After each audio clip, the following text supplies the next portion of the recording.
So many have warned about this type of toxic and dangerous political environment that we're all living in.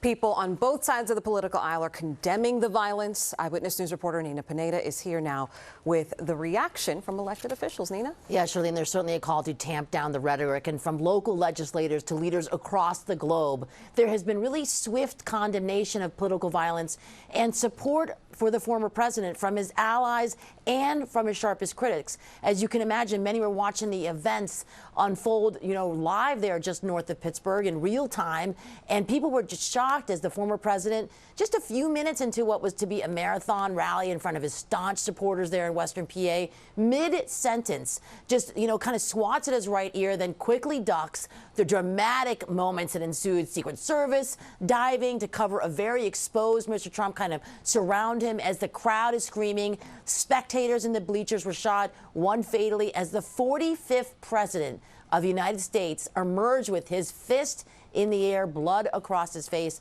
Elected officials quick to respond. New Jersey Governor Phil Murphy, please pray for President Trump. Everyone at the rally and our country, God bless America. New York Governor Kathy Hochul, any violence against a fellow American is disgusting and unacceptable. We must express political disagreements peacefully, civilly, and respectfully.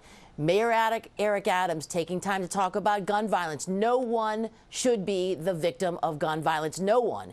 We witnessed once again the danger of guns in the hands of violent extremists, and we must do better for all Americans. Eyewitness News caught up with local congressmen on Long Island, Nick LaLota and Andrew Garbarino, also speaking out in support of the former president. Sad day for our country, one that nobody will soon forget, about somebody taking to violence, an attempted murder, attempted assassination. I'm shocked that someone could get as close as this person did to the president while he was making a speech.